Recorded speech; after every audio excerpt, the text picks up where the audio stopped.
بات کریں گے امریکی صدر ڈونلڈ ٹرمپ کے بیان کی جو کہتے ہیں نیتن کے ساتھ کھڑے ہو کے کہ غازہ وار از آفیشلی اوور. کیا واقعی اٹ از آفیشلی اوور یا پھر ان آفیشلی بھی وہ شروع کر سکتے ہیں؟ گفتگو کرتے ہیں اس پر اپنے مہمانوں سے. ڈونلڈ ٹرمپ کی یہ سٹیٹمنٹ ہے کہ غازہ وار از آفیشلی اوور. کیا آپ کو اس سٹیٹمنٹ پر اعتبار ہے؟ اور غزہ کے بارے میں جو کہا جا رہا ہے کہ 80 سال لگیں گے دوبارہ ان کے گھر تعمیر کرنے میں، 3.5-4 لاکھ گھر، آپ کی نظر میں یہ صورتحال اب بہتر ہوگی یا پھر یہ ایک لٹکتی تلوار ہے جو پھر بھی دوبارہ کبھی گر سکتی ہے؟ بیرسٹر تیمور ملک صاحب. دیکھیں اگر آپ اسرائیل کا پاسٹ دیکھیں، ان کے پاسٹ ایکشنز دیکھیں، جب بھی کوئی صلح ہوئی یا اس طرح کا سیز فائر ہوا تو اس سے تو پھر یہی لگتا ہے کہ یہ معاملات اتنی آسانی سے ختم نہیں ہوں گے. لیکن بطور مسلمان، بطور ایک شخص، تو بندہ یہی دعا کرتا ہے کہ جو ہمارے غزہ کے مسلمانوں کی تکلیف ہے وہ دور ہو. جو ان کا ریہیبلیٹیشن کا پروسیس ہے وہ تو نیچرلی دہائیوں پہ مقیت ہوگا. جتنی تباہی وہاں مچائی گئی ہے، دنیا نے وہاں پہ جو جینوسائیڈ ہوا اس کو ٹائملی روکا نہیں، جو وہاں بربادی ہوئی اس کو روکا نہیں. سو اب جا کے جو بھی معاملات ہیں ظاہر ہے ہم امید کر سکتے ہیں کہ جی چیزیں بہتری کی طرف جائیں گی. اور اس میں ضروری ہے ابھی بھی کہ مسلمان ممالک جو ہیں ان کے ارد گرد سارے مسلمان ممالک ہی ہیں. اگر وہ یونائٹڈ ہو کر کھڑے رہیں اور ضامن بنیں اس چیز کے کہ معاملات کنٹرول رہیں، اسرائیل پھر کوئی ایڈونچرزم کی طرف نہ جائے، پھر تو ہم امید رکھ سکتے ہیں. بالکل ٹھیک. رضا ہارون صاحب، آپ کو ڈونلڈ ٹرمپ کے اس جملے کے اوپر اعتبار ہے کہ غزہ وار is officially over sir?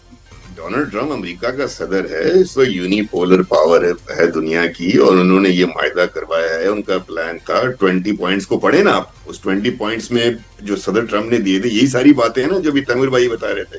Rehabilitation کی بات ہے، ریکنسٹرکشن کی بات ہے، بہت سے اور فارمولے ہیں. پھر دوسری بات ہے کہ دیکھیں وہ ثالث بھی ہے نا، وہ ثالث ہیں، وہ پریزنٹر ہیں اس فارمولے کے، تو اس کو تحفظ دینا، اس کا ضامن بننا، گارنٹر بھی وہی ہیں. دوسری بات ہے کہ اس کے دو فریق ہیں، ایک اسرائیل ہے اور ایک فلسطین یا حماس ہے. ہم اور آپ تو اس کے فریق نہیں ہیں نا، ہم اور آپ تو اس کے فیسیلیٹیٹرز ہیں. اگر وہ ہم سے کچھ مانگے تو ہمیں کہنا چاہیے. یہ جو ہمارے یہاں خامخواہ کے ہم لوگ جو بن جاتے ہیں نا کہ ایڈوکیٹ وداؤٹ کسی نے ہمیں ایڈوکیسی دیو نہ دیو، ہم ایڈوکیٹ بن جاتے ہیں. ہمیں اس سے تھوڑا ایک قدم پیچھے ہٹانا چاہیے تھا بھائی. Let them do it. وہ ٹیبل پر بیٹھے ہوئے ہیں، وہ مذاکرات کر رہے ہیں، حماس بھی بیٹھی ہوئی ہے، فلسطین بھی ہے، اسرائیل بھی ہے، وہاں ثالث بھی بیٹھے نہیں، ثالثوں کے بیچ میں ہو رہا ہے اور صدر ٹرمپ اس کو دیکھ رہے ہیں. تو اس none of our concern at the moment کہ کیا ہوتا ہے. ہاں ہمیں فکر ہونی چاہیے، ہم سے جو ہو سکے گا ہم کریں گے، پاکستان سے جو مدد مانگی جائے گی وہ کریں گے. لیکن ہم اس کے اندر اب اس پورے پروسیس میں جو ایک پیس پروسیس تھا، ایک پلان تھا ٹرمپ صاحب کا، وہ کنورٹ ہو رہا ہے معاہدے میں.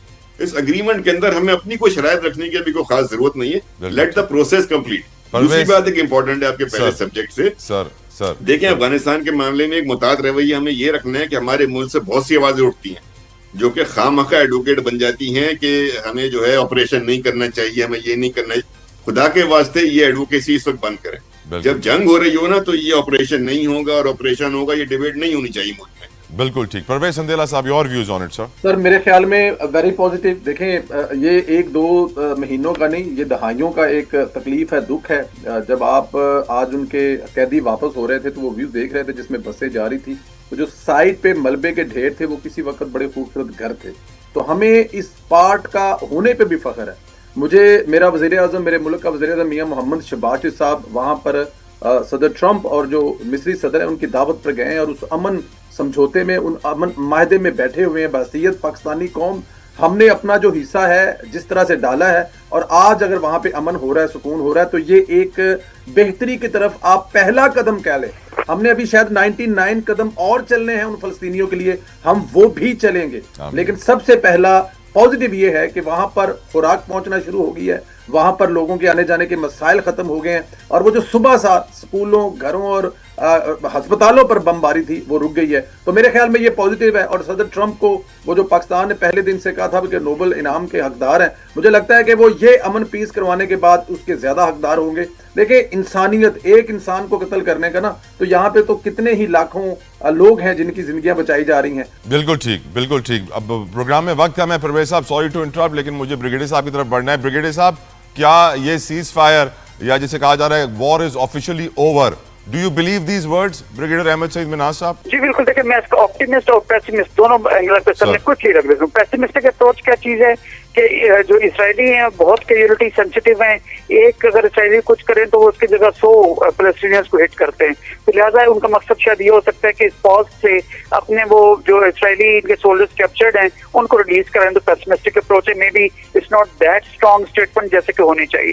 نمبر 2 یہ ہے جیسے انہوں نے کہا کہ میرا دوست کہہ رہے تھے کہ جو ٹرمپ پریزیڈنٹ ٹرمپ وہ پیس پرائز کے لیے جانا چاہ رہے تھے، تو انہوں نے شاید اس لیے جو ہے وہ جو سامنے لے کر آئے.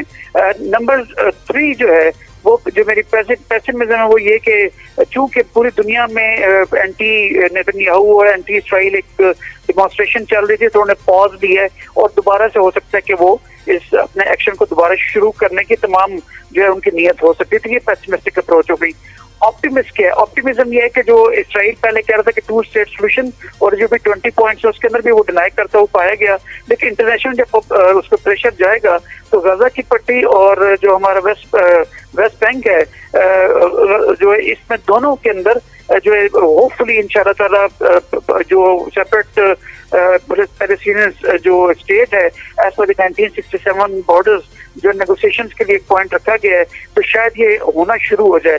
اور نمبر 2 پوائنٹ یہ آف کورس جو ہم نے کور کیا کہ وہاں پہ غزہ پہنچنا شروع ہو گئی اور وہ اتنی ریزیلینٹ قوم ہے پیلسٹینینز کے ان کے بلڈوزرز نے جو ڈیبریز ہیں اس کو اٹھانا بھی شروع کر دیا ہے. اور نمبر 3 کہ پچھلے 2 سالوں سے جس طرح سے فلسطینی وہاں مارے جا رہے تھے، تو ہماری جو فیڈرل گورنمنٹ ہے اور ہمارے فیلڈ مارشل صاحب کی کوشش سے اگر یہ جنگ بندی ہوئی اور فلسطینیوں کی جانیں بچی ہیں، یہ بچیں گے تو پھر کسی فلسطینی آزاد اسٹیٹ میں رہیں گے نا.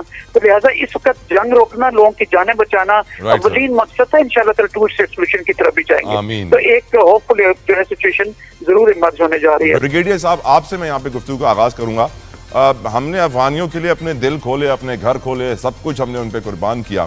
30 لاکھ کے قریب جو ریفیوجیز تھی ان کے لیے اپنے پاکستان کی زمین کھول دی، سب کچھ دے دیا ان کو.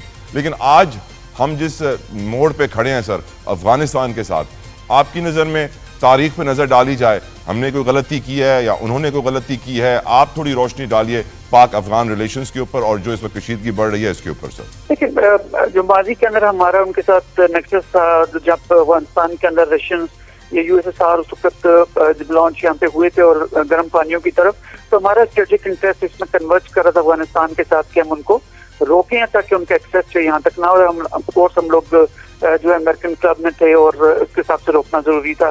اس کے بعد جب یہاں پہ وار آن ٹیرر شروع ہوئی تو پاکستان کی کاوشوں سے جو ہے وہ امریکن جو ہے واپس یہاں سے گئے، نیٹو افواج یہاں سے واپس گئیں.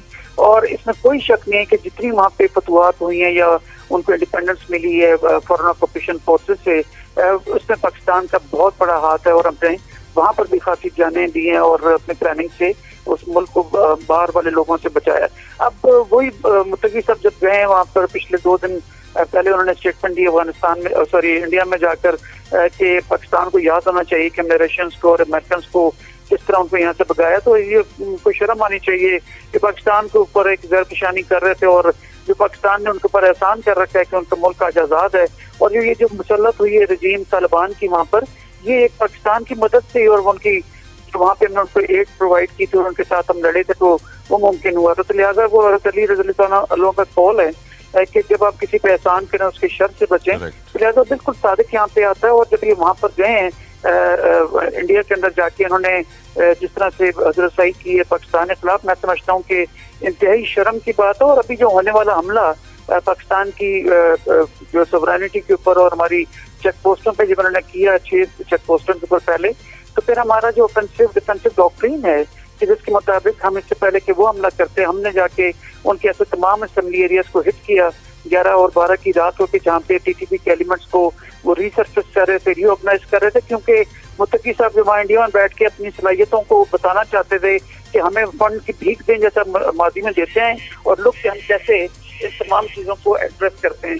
تو لہٰذا ان تمام چیزوں کو دیکھتے ہوئے ہم نے اس کا جو ہے وہاں پہ بھرپور آپریشن کیا اور ان کو وہاں سے ہم نے جو ہے وہاں پہ مارا. اور پاکستان کے بھی نقصان ضرور ہوا کہ ہم نے صحیح شہادتیں قبول کی، لیکن ان کے سینکڑوں کے اندر لیکن ایٹ دا سیم ٹائم آپ نے اب پوزیشن آف اسٹرینتھ سے نیگوسیشنز کرنی ہے، کیونکہ جیسے ہم نے 1 گھنٹے کے اندر انڈیا کو اپنے گھٹنوں پہ لے کر آئے تھے آپریشن بنانا مرسوس کے اندر، یہ آدھے گھنٹے میں گھٹنوں پہ آپ پوزیشن آف اسٹرینتھ سے جب نیگوسیشن ہوں گی تو مجھے یقین ہے کہ انشاءاللہ تعالیٰ وہ طالبانی جو وہاں پہ رجیم ہے اس وقت وہ اپنے اب لانچ کرتے ہوئے جو ہے وہ 100 دفعہ سوچیں گے، اور بڑا کلیئرلی چیف آرمی اسٹاف نے پوزیشن لی ہے کہ اس کے بعد اگر پاکستان میں دہشت گردی ہوئی اور ہمارے پاس پروف، سالڈ پروف ہوا کہ اس میں طالبان رجیم کے لوگ یا افغانی شامل ہیں، تو ہم ان کو وہاں پہ جا کے ہٹ کریں گے.